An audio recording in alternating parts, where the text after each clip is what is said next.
Volunteers in Syria's coastal province of Latakia have been mobilized to help hundreds of people affected by the devastating earthquake that struck the southern region of Turkey and northern Syria last week.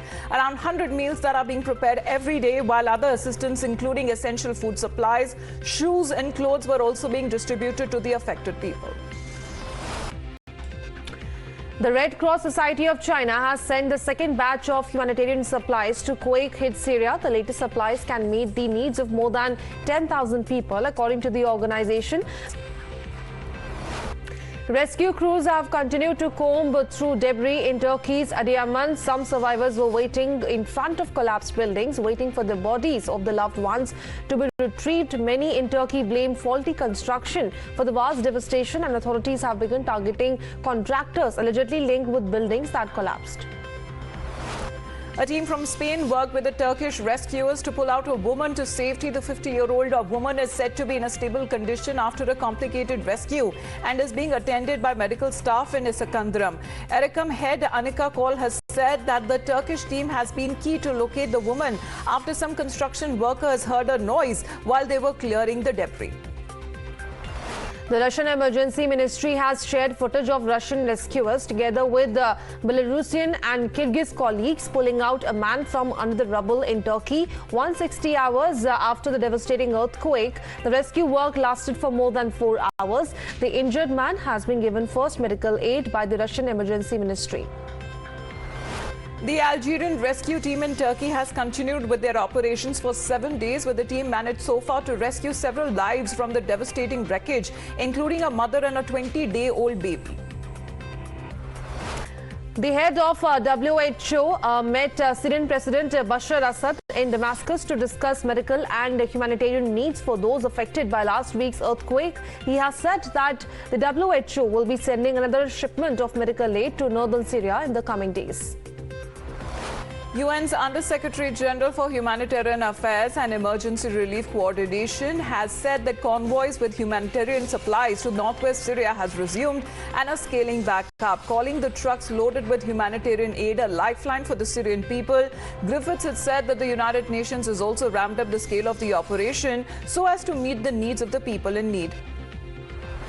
Consequences of quake. Residents of rural areas in southeastern Turkey have been struggling to overcome the consequences of the deadly quakes. Very few buildings on village's main street are still standing, and even those that could no longer house anyone because they could be structurally unsound. Most villagers became homeless at once, and not all of them have managed to secure a tent.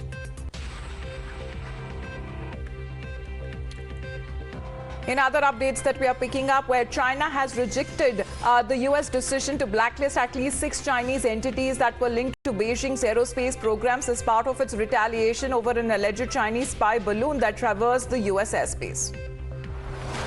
Prime Minister Anthony Albanese announced worth 424 million Australian dollars in new funding to improve the lives of Australia's original inhabitants. Hundreds and thousands of Spaniards flooded the streets of Madrid to protest against the regional government's management of the capital city's healthcare services. Prime Minister Hun Sen ordered the closure of Voice of Democracy radio channel for slandering his son. Philippines accused the Chinese Coast Guard ship of hitting a Philippine Coast Guard vessel with a military-grade laser and temporarily blinding some of its crew of the disputed South China Sea. New Zealand Prime Minister Chris Hipkins has said that everyone should be ready to face the threats that will be caused by Cyclone Gabrielle. Approximately 1 million primary and middle school students in Beijing returned to school after China downgraded its management of COVID-19 from Class A to Class B. The residents of the Gaza Strip said that the Israeli aircraft launched a series of airstrikes at militant sites in the coastal Palestinian territory. Israeli air defenses intercepted the rockets. So far, there are no casualties reported. The Israeli military has said the airstrike targeted an underground rocket manufacturing complex run by the Hamas, the militant group that rules Gaza. So far, there are no immediate reports of any casualties. While fierce fighting continues in the east of Ukraine, hundreds of civilians have been forced to leave their homes, with some finding a temporary home in Kyiv. Rihanna delivers an electrifying performance at the Super Bowl, causes a social media meltdown by revealing her baby bump. Philadelphia Eagles fans pour into the streets of Center City in protest as the team loses Super Bowl game to Kansas City Chiefs. U2 to return to the concert stage later this year for the first time since 2019, but without one of their original quartet. When it comes to Larry Mullen Jr., who is on the injured list, it would be playing a list of series to show this fall to open a new MSG Sphere venue in Las Vegas. Haiti continues to spiral as gangs gain a firmer grip on power. Battling groups have increasingly employed sexual violence as a tool in their war for control. Rape survivors, medics, human rights organizations and international observers raised alarms about an uptick of brutal gang rapes used to sow terror in communities. China defends its Coast Guard's operation after Philippines accused the Chinese Coast Guard ship of hitting the Philippine Coast Guard vessel with a military-grade laser and temporarily blinding some of its crew in the disputed South China Sea. Massive protests staged in Israel. Thousands protested outside the country's parliament ahead of a preliminary vote on a bill that would give politicians greater power over appointing judges. The bill is part of a judicial overhaul proposed by Prime Minister Benjamin's government. The DRI launched as an operation codenamed Operation Eastern Gateway, a syndicate based in Bangladesh, Tripura, Assam and West Bengal that was used for smuggling huge quantities of gold from Bangladesh to India through Indo-Bangladesh border in the state of Tripura. On the basis of intelligence inputs, 8 people of the syndicate were apprehended red-handed. Former Italian Premier Silvio said if he were Prime Minister, he would not meet with the Ukrainian president. He went on to say that the only way to achieve peace in Ukraine is if the US stops providing arms and offers a post-war Marshall Plan for the war-torn country. Shanghai Museum launches a night session starting from Saturday with the exhibition Botticelli to Van Gogh Masterpiece from National Gallery that is being held at the museum. It is the UK National Gallery's first exhibition in China, so it has been extremely popular for nearly a month.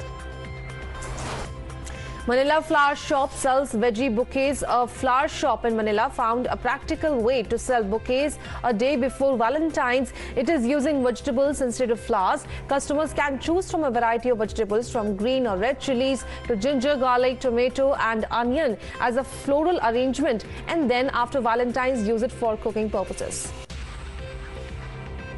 Senior civil judge Rana Mujahid Rahim has rejected the request for the arrest warrants of the former Prime Minister Imran Khan in case of threatening a female judge. David Jude, known widely as Trujoy, the Dove and one of the founding members of the Long Island hip-hop trio De La Soul, has died. He was 54. Egyptian President Abdel Fattah al-Sisi honored with the winners of the Global Best MGov Award 2023 at the World Gov Summit in Dubai. Asteroid explodes in dazzling airburst over English Channel without warning. The space rock disintegrated above the Normandy coastline shortly after 3 a.m. China has announced a temporary closure of its consular section of its embassy in Islamabad from today until further notice. 7 men, including suspected drug gang members and an alleged knife friend, have been branded UK's most wanted fugitives as they remain on the loose. Hundreds attended the funeral procession in the West Bank city of Nablus, according to the Palestinian officials.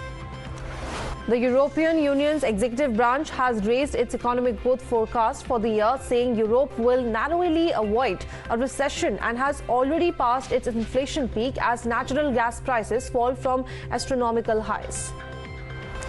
Gas leak causes explosion and destruction in the home of Ottawa in the US as well. Prime Minister Rishi Sunak, during a visit to Oldham Community Diagnostic Centre in Oldham, Greater Manchester, met these people.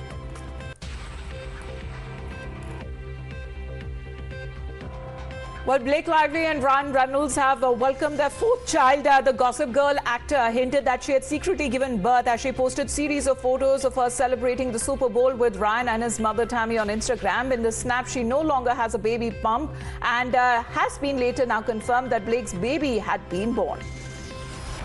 Idris Elba has responded to backlash after refusing to call himself a black actor. He has said that racism is very real, but from my perspective, it is only as powerful as you allow it to be.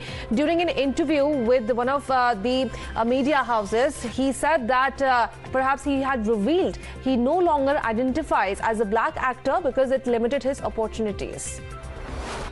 Texas-based hypercar manufacturer Hennessy has now supercharged America's premier mid-engine sports car, the Corvette, and the new Hennessy supercharged H700 Corvette C8 Stingray fitted with a muscular blower vaults the standard mid-engine Stingray coupe to exotic car, and the torque levels also that surpass even the revered 2023 Chevrolet Corvette Z06. Amid the worst economic turmoil faced by the country in decades, Pakistanis have given coffee giant Tim Hortons the biggest ever opening in its history.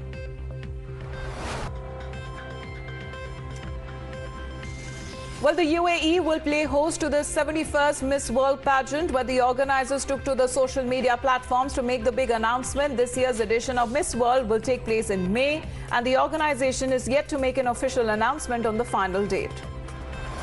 Minister of Foreign Affairs of Hungary has arrived in Minsk for a visit. According to the minister's Facebook post, the visit aimed to restore peace in the region as soon as possible and avoid any steps that could lead to the continuation or escalation of the war. Boeing plans to invest nearly $24 million in India to set up a logistics center for the airplane parts. With the new center, Boeing aims to speed up access to parts, which will improve aircraft availability for airlines and reduce the flight cancellations or grounding due to maintenance issues. The city of Berlin was gearing up for the launch of International Berlinale Film Festival, which kicks off later this week. After a gunman murdered 14 students and 3 staff members at Parkland's Majory Stoneman Douglas High School 5 years ago, their families have now been left with the burning question of how do we go on with our lives while honoring our loved one's memory. Indian Army's Colonel Kumar Dharamveer has developed a product, Trishul Link, which helps in providing a clear picture of ground situation to battlefield commanders, which can help Indian Armed Forces combat helicopters like Apache and Prachand during conflicts and avoid fratricides.